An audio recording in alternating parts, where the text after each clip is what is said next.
Okay, Mark here from Rock and Load. Today, I've got the absolute pleasure of being joined by Northern Ireland rock guitarist Simon McBride. How are you keeping, sir? I'm very good. I'm very good, all things considered, with, the crazy world that we live Weird and in wonderful at times, to say the this least. moment in time. But yeah, so Yeah. And it is how have good. you coped over the lockdown period? To be honest, fine. It's at the start I kind of crap myself. I was like, oh crap, what's happening? Tours are all kind. I think I had like 3 months of tours just Yeah, literally pulled from under my feet, um, to the point of I thought that was it. I thought I was done for, and so even to the point I started applying for jobs like in Asda and everything, all stupid stuff. But yeah, to be honest, I've been just kind of lucky enough. I've kept going, just doing the music. I was lucky enough. I'd set up, online sort of teaching and online video stuff prior to COVID, so I just ramped that up a lot, and yeah. it's kept me going. And to be honest, the last 2 years have just kind of flew in. How? Really, it's gonna Yeah, it's it's been bizarre, it's just spent most of my life in this little studio here, so I do. So, um, which is great. I've done a few gigs last year, which was good to get out and get back in the scene again a little bit. But um, yeah, it'll be fun to get out, and I'm out in tour in March again, so I'll be well, hopefully if it happens, with COVID and all that. But yeah. it's been all good, man, all good. Yeah, like you touched on it there, like the last 2 years really have flown. I think that's the weirdest thing about it is that regardless of that sort of all of a sudden this massive break that we all had, it's hard to pinpoint any particular time in those 2 years because it's just a bit of a blur, wasn't it? Just seeing that time disappear. I think that because there was so many things happening, in regards to COVID, because a lot of people spent most of the time, watching the news. I think to see Yeah, what was happening, what was going on and stuff. So, uh, that just kept people's attention, and it certainly yeah, kept my attention for most of the time. So, um, I try not to watch the news. No, it's just too depressing. yeah. It's just I know, I want absolutely. to see I want to see something happy happening. So, but yeah, it's weird the way life is. It's Yeah, for sure, man, for sure. And like, tell us a little bit for anybody unfamiliar with yourself. Obviously, give us a little bit of the history. So, like, when did you actually pick up the guitar? all right. So I picked up the guitar when I was, I think, 9, probably more like 10, to be honest. I can't remember. It's been so long ago. Uh, so yeah, I picked up about the age of 10, roughly, and it was kind of like this child protege in a way because I picked up. I learned how to play guitar really, really fast. Yeah, yeah, Uh, so by the age of 11, I think I was on the Kelly show in Northern Ireland. It's a TV show playing, I don't know what it was, Surfing the Alien by Satriani or something like that. And then I did various TV shows over the next few years. Then I won Guitarist of the Year when I was 15, UK Guitarist of the Year when I was 15. Um, then I played for a band called Sweet Savage, whose previous guitarist was Vivian Campbell. And Sweet Savage have a big sort of connection with Metallica and stuff because Metallica covered one of their songs, I think, yeah. did and stuff like that. So I did that for a while, and then which was fun. Then what did I do? This is like my life history in 5 minutes. Uh, then I went and played for a guy called Andrew Strong from the Commitments. Yeah, Um, did that for about 6, 7 years. That was fun. That was just me, 20-year-old kid, having lots of touring fun, which I'll not talk about. Uh, so yeah, and in between that, I was just doing lots of TV stuff, session stuff, and whatever, Then what happened after that? I kind of got bored, with the turn thing with the soul music with Andre. Not bored with the music. That's probably the wrong thing to say, but just bored with touring because when you're doing it constantly for 6, 7 years, it gets a bit. yeah, I'm Yeah, sure. had enough of that. So I was home and uh, I had a family and stuff like that, and then but I decided I tried a few original bands and stuff. Nothing that really worked out. Nothing I never really felt was me in a way. So I decided to scrap it all and just try and do my own thing, and that's what I did. I started just playing guitar one day and just seeing whatever come out of me, just recording a bunch of ideas and seeing what sort of style it was. And it was kind of more that bluesy rock thing, which has always kind of been, a part of me. And, primarily I'm a rock player. That's just what I do, and, but started doing bluesy or rock stuff, and I started singing, which was a big thing for me because I'd never sang before. I'd sang backing vocals, but not as a main vocalist. So I did that, and then and I'm still doing that today. But in between that, I've just been doing lots of other things. Like I do lots of clinics and stuff for PRS Guitars, and for whoever, Boss Effects, just various things. And I also play for a couple of artists, Don Airey from Deep Purple and Ian Gillan from Deep Purple. So also Snake Charmer. After there's a million things that I do. Yeah, yeah. Your calendar's always full anyway with one thing or another. And That's like if it. you go back to the when you picked up the guitar, like it all happened so quickly for you, as you said, like that sort of prodigy sort of thing where you were saying within a year you're probably on TV performing. So like how did that feel for you? Did it feel so natural for you to just like a breathing in and out? Just I can't imagine that sort of acceleration. Yeah, to be honest, I believe there's two types of players or learners, if you want to call them. It's there's somebody who's naturally gifted, and there's somebody who will get to the same level as the naturally gifted person, but just has to work a bit harder. Yeah, I always believed I was the naturally gifted because it was my only explanation. Because I just found things quite easy, and I suppose I did put in the time as well. I used to practice 8 hours a day, yeah, back then. So, and whereas now I practice 8 seconds a day because I don't have time with the kids. But yeah, it's a weird thing. It's there's the naturally gifted, and the person who just has to work a bit harder. And I'm just fortunate enough that I was the naturally gifted thing. yeah. But that's just my own personal belief on it. Maybe there's something else on it. Maybe, I don't know. Maybe it was the alcohol. Abducted by aliens or something. Who knows? Could have been. It could have been. You never know. So, did you, by any chance, did you watch the Bonamassa DVD that came out, the Guitar Man one that he done about his life story?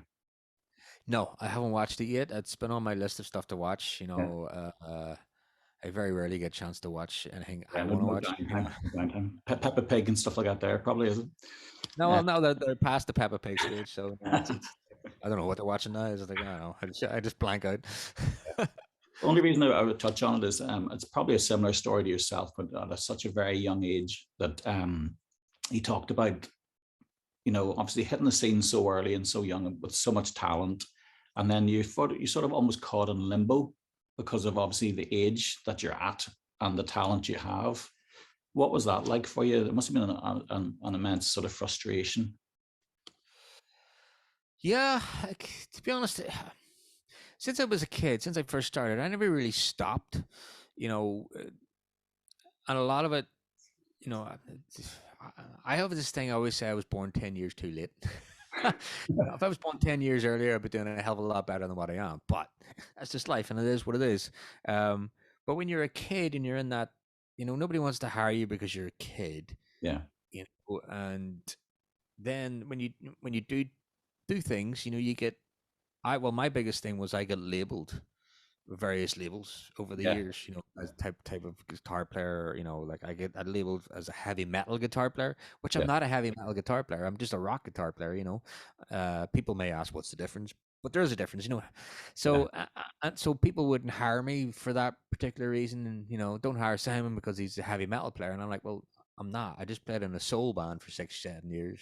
yeah, yeah, Heavy metal and nerds inside it all. So things like that, and obviously where we live in Northern Ireland, it's not the epicenter of the music scene in the yeah, world. So uh, you know, but as I said, I've been fortunate enough. I haven't really stopped working since I was a yeah, kid, so doing stuff. So I've been fortunate enough to get that thing. I haven't had the same experience as Bonamassa where he's maybe had a lull. I've never really had a lull. I've always kind of I don't well, I'm the sort of person I can't sit around and do nothing. I have to do yeah, something. So I'm always trying to do something no matter what it is. And I think that's the key with the music industry. You can't sit and wait. It's that old thing. Don't sit and wait for the phone to ring because it won't ring. You know, Yeah, yeah, yeah. you got to get on the ball and make stuff happen. And it's very hard. You know, you got to keep trying and trying and trying. And you know, you keep hitting brick walls, but eventually that wall just breaks at some point. You know, so Yeah. um, but yeah, it's The industry itself, it's quite a cruel industry, isn't it? You know, it can be quite savage at times when it comes to musicians and artists. So, and you have to be adaptable, and especially you like yourself, you can either decide to bed your heels in with the genre and stick with it, or adapt and change and keep yourself working. Yeah, that's the thing, especially in today's industry. You know, people ask me, you know, I get this question: how do you get to be a rock star? And I go, well, don't ask me because I'm not a rock star. So I says, but if you want to be making the music industry these days, you got to really adapt. You got to prepare yourself to be able to do lots of various things. Whether it's like at the minute I do is this as I talked, I still do Don Airey stuff. I do Ian Gillan stuff. I do my own stuff. Also part of another band called Snake Charmer, which is kind of like a sort of mini supergroup thing. And then I also teach. I also have online virtual learning thing as well. I do videos. I do an enormous amount of things, which Yeah, take up a lot of my time. But it's not me. It's not only me. You ask most guitar players out there, like a good friend of mine is Rob Harris from Jamiroquai. He does the exact same thing. We yeah, all have to do it because in the 70s and 80s and maybe the 90s as well to some extent. Before Napster and all the online music streaming. You know, musicians used to make bucket loads of money just by album sales. So yeah, they yeah, didn't need to go out and tour every year. They toured once, 1 year and then took a year off, and yeah, so they had the freedom to do that sort of thing. That's just not available anymore. If you want to make money in the music industry, you got to tour. That's yeah. it. Yeah, So it has. It's dramatically changed over a short period of time for musicians, hasn't it? Like yourself, as you're saying, the impact now is that you have to sort of you can't just be a guitarist or a musician anymore. You have to be a social media guru, and you have to do all those things at once and juggle all those things. yes, that's correct. You gotta, social media is the way forward. These days it's becoming more and more the normal, for not only musicians, everybody, because my wife's an artist and it's the same thing. It's all social media. That's what it's all about. And I'm still old school in a way, because I grew up in the '80s, and so I'm still very bad at social media. I try to do it as much as I possibly can, but it's I'm still that old school mentality. I just don't bother. Yeah, it's But because it's constantly changing as well. You know, and if you don't keep your finger on the pulse with it, almost you can sort of lag behind a little bit because so many new platforms pop up all the time, and it's like where do you put your time and your effort? So it's hard to juggle, isn't it? it's true. There's a fine line between becoming, I don't know what you call it, a YouTuber or a social media person and a musician, right? You have to find that balance, Yeah, yeah, because as you said, because like even like if you take for example like Instagram or something, it's all automated. It's all by computer generated stuff basically. algorithms and all. Yeah, Yeah, so if you don't post every day, if you stop posting for 2 weeks, you get further down the list of appearing on people's feeds or whatever it's called. So it's a constant thing, and then you're sitting going, "What do I post today? I don't want to post a picture of my breakfast because nobody wants to see that, you know. Even though some people do, but so it's always hard trying to keep it interesting, and that's just one social media platform. You got Facebook, and you got Twitter, you got YouTube, you got whatever else. I don't go near TikTok. That's just I yeah. go. That's for kids. I'm just staying off that one. Start It's too. working on your dance routines. That's it. Nobody wants to see that, man. So tell me, like, obviously it was 2008 you dropped your first debut album, Yep. Rich Man Fallen. One of my favorite songs and one of my favorite guitar solos, like definitely in my top 10 of guitar solos, is your free cover of Be My Friend. Yes.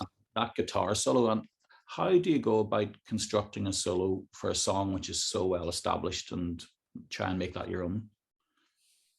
I suppose you do. The way I do it is I won't do a cover unless I know I can do it Just justice. I'm not trying to do it as good as Paul Rodgers or Free or any of those guys. It's there. There also has to be a little bit of movement with a song where you feel like you can actually do your own thing with it, because some songs are out there and you just do them. Yeah, and there's nothing you can do with them. You can't really make them your own. You can't really change them, but without, losing the essence of the thing, or the, whatever the terminology is. But it's so that's I always think very carefully about a song, and that one to me, I felt I kept most of it all the same, to be honest. The vocally and musically wise, it just came to the solo. I thought it's like any solo I do. I want to try something different here, and it's like you nearly kind of have to blank out what's on the original yeah, in a yeah, way, because sometimes you can get stuck in what the original guitar solo or what the original part is, and it's hard to shake that. You can't get it out of your head. It'd be like me trying to do Bohemian Rhapsody, trying to change the guitar solo on that. It's like yeah, it's yeah. not gonna happen. Not gonna happen. It's that Not that going that down sort well. of just ingrained in there. So yeah, guitar solos on covers are, yeah, it's basically just trying to a clean slate. Really, that's really what it is. Just go, can I make this my own? Like I've tried and failed with Yeah, lots of covers because I released a bunch of EPs there, and there was two covers. Was it two covers? One cover? I can't remember. One cover on each song, but I did about 8 covers.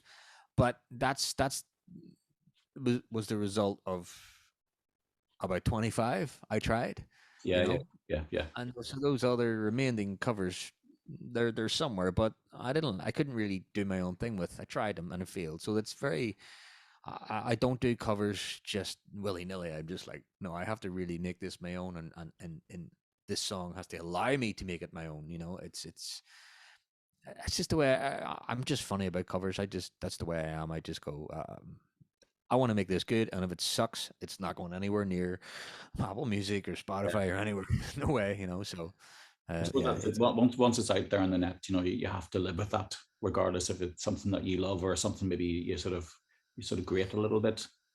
yeah. Well, that's the thing. If you're going to put it out in a big bad world, because the world is very small these days with internet. So once it's out, it's out. So you have to be proud of it. You have to be 100% sure.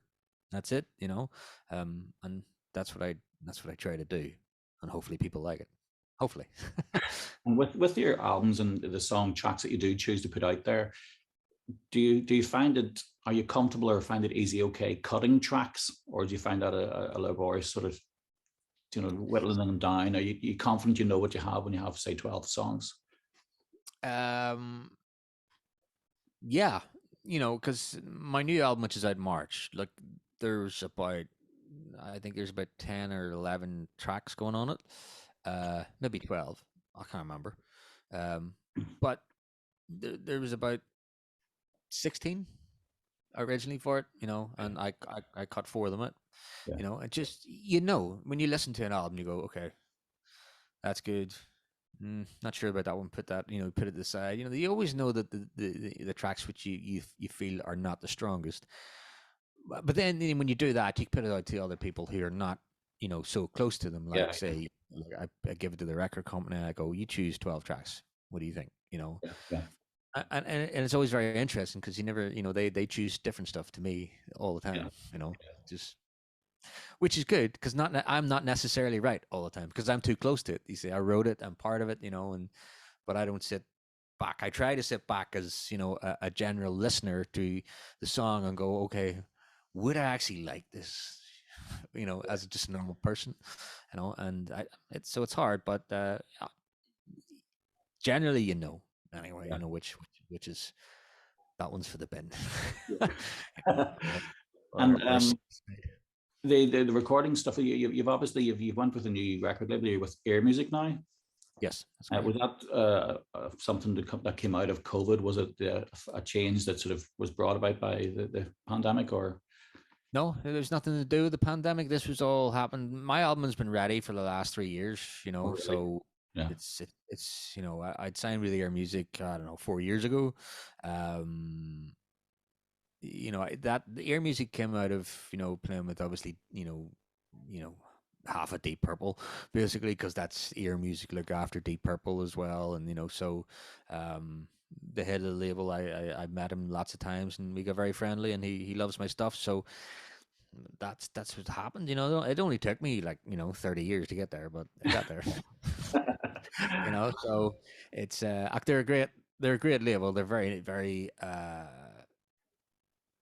very open to different ideas. They don't force ideas on me or anything. It's always what I want, and they will do their best to support it, or and like they're very good label. They're very nice. Max, the head, he's a great guy. And where was the album recorded?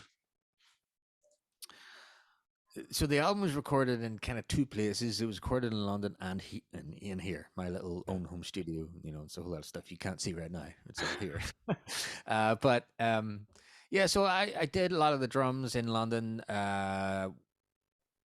with my bass player Dave Marks, his studio, and then he did a lot of bass parts over there. A lot of the guitars I did, a lot of guitars and vocals I did here, and then to be honest, like there's a load of backing vocals on it and stuff, and then just keyboards we just farmed out to just over Dropbox to various guys in London and stuff, and we just all did it. And that's the beauty of the modern world. We can just do it, just Dropbox it to them, and it's done. And then they send it back. Touching on vocals, obviously you said yourself, obviously first and foremost you're a guitar player, and you've sort of went down the route of mastering vocals. How have you found that journey, and how do you feel about your vocals today compared to say when you first got into it? I'd say my vocals have changed. It's like anybody who starts singing. And it's funny when you mentioned the Bonamassa thing. And when I listened to him years ago and listened to him now, it's kind of like we're very similar in that way.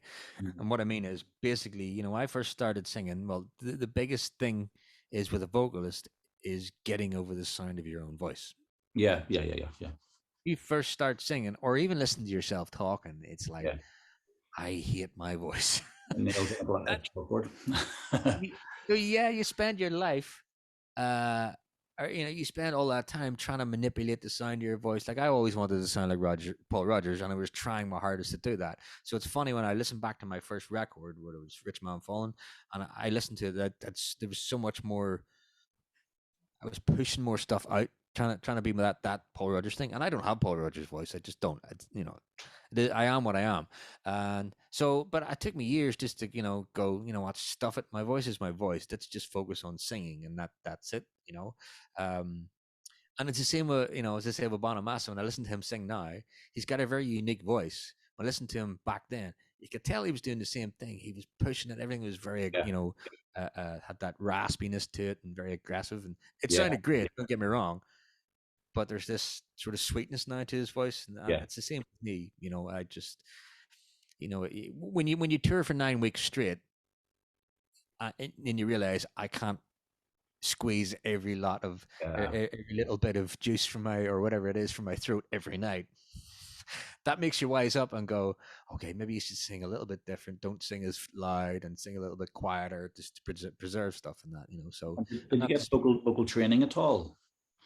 No, I'm the worst person in the world for practicing vocals. Somebody asked me the other day what were my vocal warm-ups before a gig. I says none. I just go on stage. I'm the worst person. I don't. Singing for me has never been really like the guitar. I love playing the guitar. I like singing.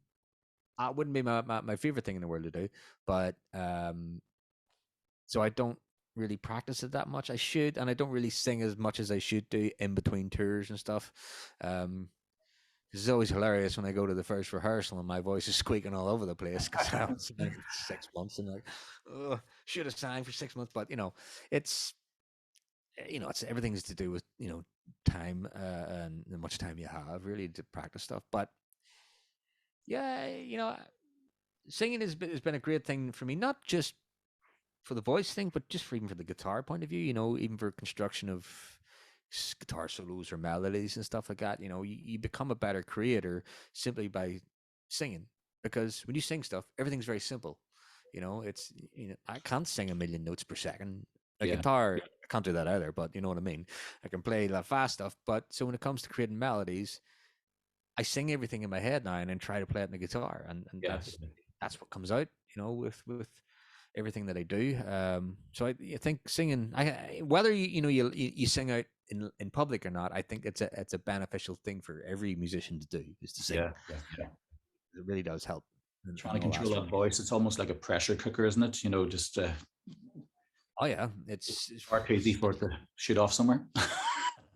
yeah, and that's live especially. I use in-ear monitors on my own gig because I couldn't do it without it. Because relying on stage monitors, old school with volume so loud, you sing a lot louder, a lot harder, Yeah, so your push voice it just up too goes much. Yeah, half the set, and you're going, "Oh, I'm struggling here," And whereas yeah. you use in-ear monitors, it's perfect. Yeah. It's not ideal for guitar, but it is what it is.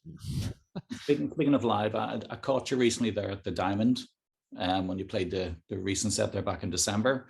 Yes. I'm assuming that was all new material. I didn't recognize like any of the old stuff really, like, from the original couple of albums. So I'm assuming it was just all an opportunity to stretch the legs and test the water. Pretty much, it was mostly all the new stuff. Yeah, it was more to do with sheer frustration of playing the old stuff Yeah, again. yeah, I was like, oh, I'm not doing that again.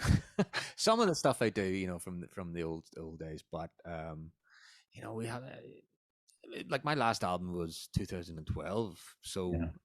I just kind of get I'm bored now playing the old stuff. Not that that sounds terrible, but it's not. When a musician, you play the stuff day in day out.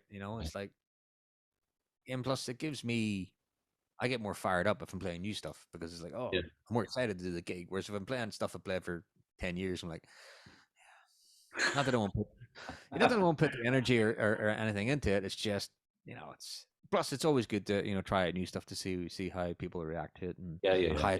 how it just sounds live stuff. Exactly, yeah. And equally, it must be then equally as frustrating that you, as you're saying, your album was written 3-4 years ago now, and you've been sitting on it for so long. So that's got to be a pain in the ass as well. Like, yeah, it's nothing really to do with the record label. It's just COVID, really. It's just put everything on a stop. I had a chat with the record label about releasing it over COVID, and they said you might as well. I think Max said you might as well drive down the road and throw it out the car. Yeah, That's it. it's true, man. Like I've talked to other musicians, and because of the fact that the touring side of it's disappeared, and you can't really support and drag out a release, like Mm, literally it's gone within days. It that's it. doesn't matter who the artist is. Like within even Iron Maiden or Gojira, those big boys, when they dropped the albums during the pandemic, like within a week or two, nobody was talking about it anymore. That's true. Because we live in a world where people have no patience anymore. There's always something brand new the next day. It's like, what's next? 24-hour What's next? news cycle just has to be something new every 5 minutes to keep the attention. And well, that's why Bonamassa releases, I don't know, what, 20 albums a year or something. I don't know. But that's why he does it, because they see the way it goes. But like, it was frustrating because I'd wanted to get it out, and it was 3-4 years ago I recorded it. Yeah. So it's been 2 years ago since I wrote it, or 2 years prior to that. So 6 years roughly. I don't know how many years, but something like that. So it was very frustrating because there was this big plan for it to come out, and then COVID. But that's not only me. Everybody's in the same boat for Yeah. this. So, but thankfully it's coming out this March. And you have a tour as well, obviously, to support that. Then all being well. Yes, of a tour, all being well. Fingers crossed, nothing goes wrong with COVID. So it's a UK tour. It's a small little tour. I didn't want to do anything big because Yeah. people, Uncertain times at the moment. yeah, because people are just still a bit afraid to go out, or don't want to stand in a room with 300 people, 300 odd people. Yeah. And I get that. So we'll see. I'm looking forward to it. I'm very fired up about it, and it's going to be great. It's what I do, and I'm glad to get back out doing some stuff. It'll be a bit weird leaving the house. Yeah. Yeah. Yeah. That's the only thing. I'll be like, how do you do this? Like, I did a few festivals, or I did a festival last year, the HRH festival, just before Christmas there, and I was like, I remember the hardest part was going to the airport, going, how do I do this again? Right? Yeah. I know. Okay. Yeah, it's just the simple things which I hadn't done for 2 years, which We're is. all out of practice for sure. And for touring, Simon, like, so what sort of rig would you take with you on tour? Do you have a small, compact sort of setup? I have many different rigs for tours. If I leave from here, I'll bring the big rig, which is probably one of these things here, a pedal board, a couple of cabs and stuff, Yeah. so that, and then we would just literally, bring all our own backline and stuff, that's what I'll be doing in March. Um, if I'm flying anywhere, I have various other things, like little small kind of digital things, digital modelers as they're called, which basically take the guitar in a gig bag and digital Yeah. modeler goes in front of the house. That's it. It just rules out any problems. And because my set is, I need to change from like various, many various different sounds, from like clean to distortion to, tremolos and all these different effects in one button. I need the digital realm to do that for me. So, I'm turning up to a festival when they have a Marshall, and you're going, it's great, but is that it? Just okay, just one sound for anyone. Okay, this is gonna be. It doesn't capture the sound of the songs that I do. Like, because the songs I have, like, there's a track called "Show Me How to Love." It's all like '80s, really jangly chorus with crystals and delays and all the stuff all over it. Yeah. And you ain't gonna get that same vibe from a clean channel on an amp. You Yeah. Yeah. need Yeah. all. So, but yeah, I have various stuff that I do. Like if I play with Don Airey, it's very easy because it's mostly classic rock stuff, and they bring a few pedals. People are very disappointed because you get people coming up and Waiting for a they big want to board. see, looking for the big board, and like, oh, what's that? Oh, okay, I remember I did bring the big board for Don Airey's gig one tour, and I remember it was the third gig in or something. I looked at it and went, I haven't used any of these pedals.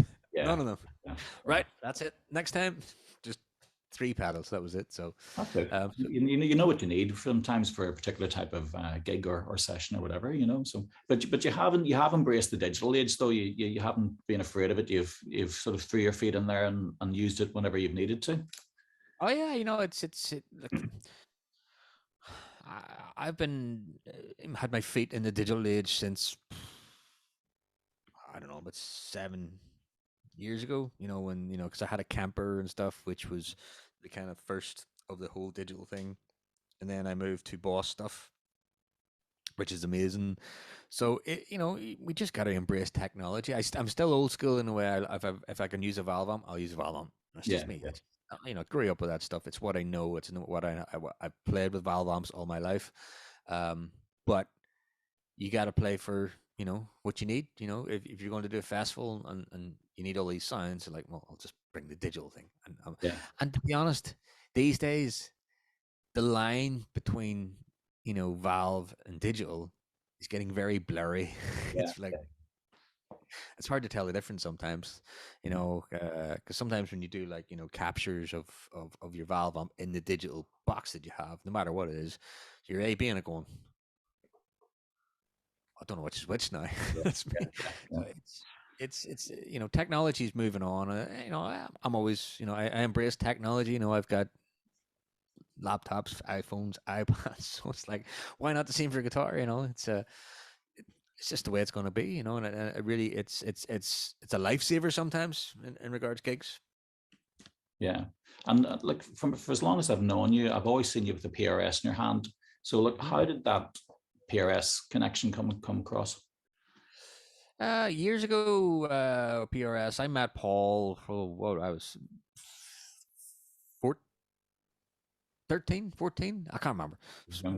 Very young. I met Paul when I was 13 or 14, and I think he made me a guitar out of sympathy because he seen the guitar I was playing, and he was like, I gotta make you a guitar. And I was like, okay, fine.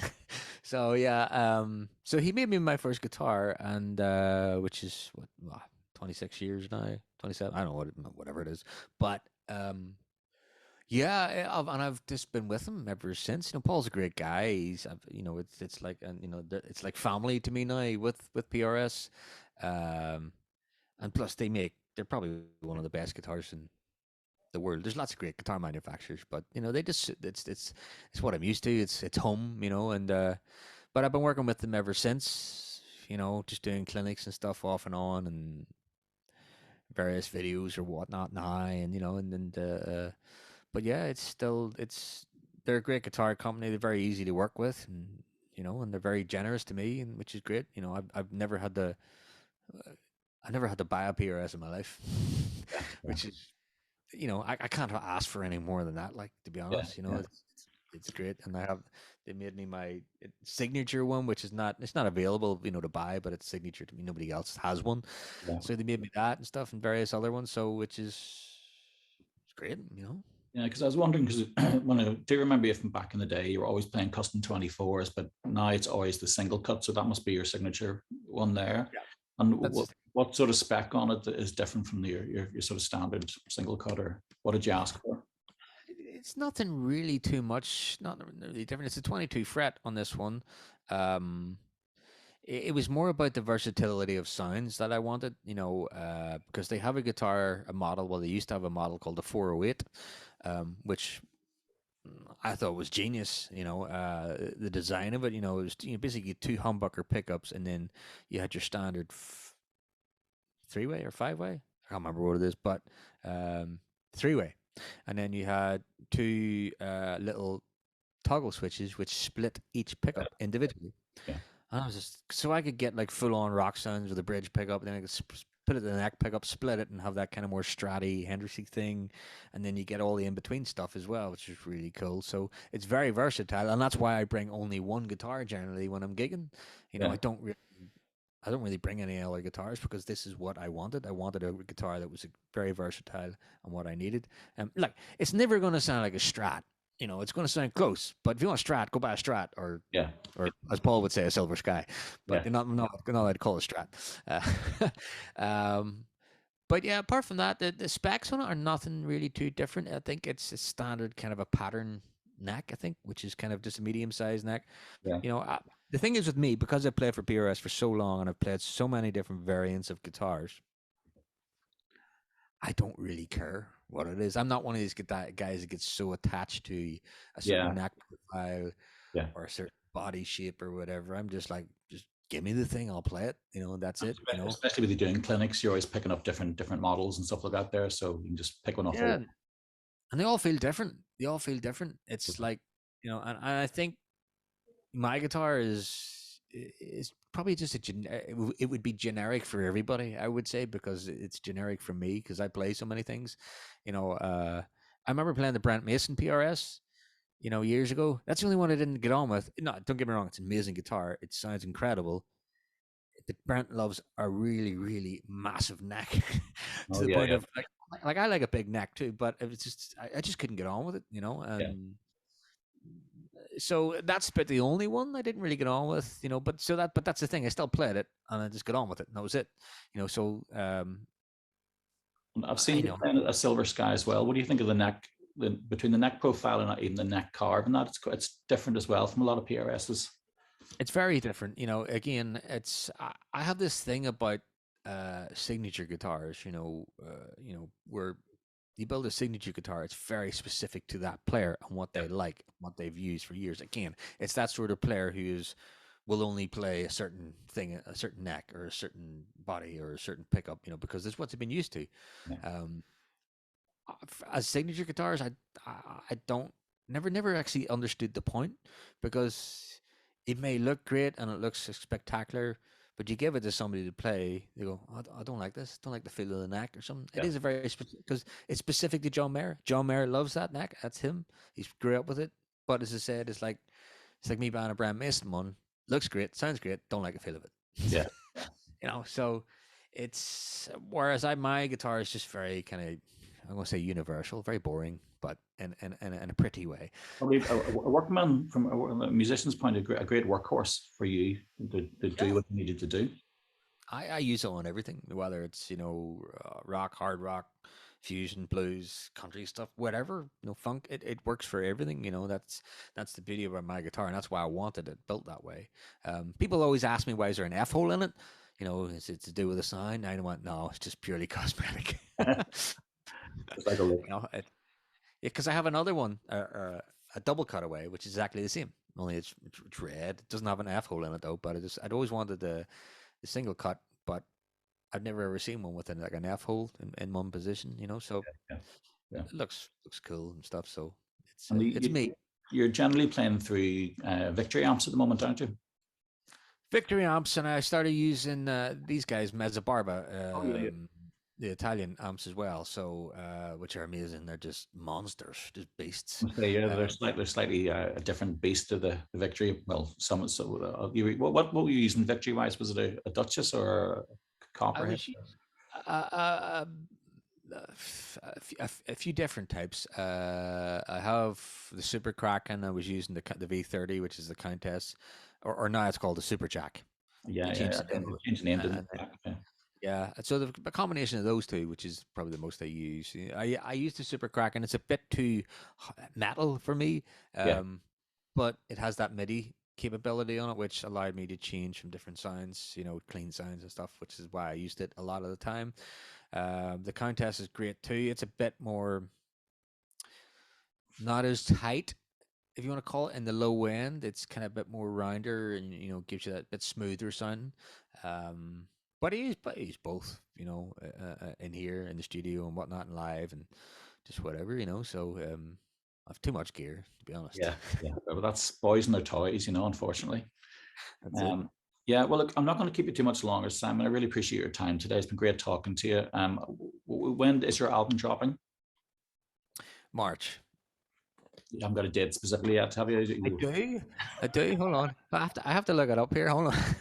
It's the scheduled release is the 11th of March, Yeah, which is just before my tour in for the UK. kickoff. Yeah, and you're Yeah. kicking off in Dublin this time. Yeah, it's the dates have changed over the last few months. The tour was in February originally, and then I know COVID. Yeah, so kicking it off in, is it Dublin? I think it's in Dublin first before Belfast, which surprised me. But I suppose maybe it's just down to availability of venues now with the rescheduling of all these different gigs. Yeah, I think you're right. I think it is Dublin and then Belfast, and then then we moved Derry, or maybe that's February. I don't know. I can't remember. Drogheda as well, I think. So yeah, I think it starts in Dublin. You keep it correct. I always have to check my website because I have no idea. So Sure, you'll turn up anyway. I'll be there wherever it is. I'll be there on time, on the right place. So. We'll hope so. We'll hope so. Well, again, Simon, thank you very much for your time today. Great talking to you, man. Good to have a catch up, and I'll look forward to seeing you on the tour. Yeah, no problem. Cool. Yeah. See you there on the road somewhere. Okay, brother, no problem. Well, look after yourself. Thanks again for your time, man. I'll talk to you soon. All right. Cheers. Cheers. Bye. Bye. Bye.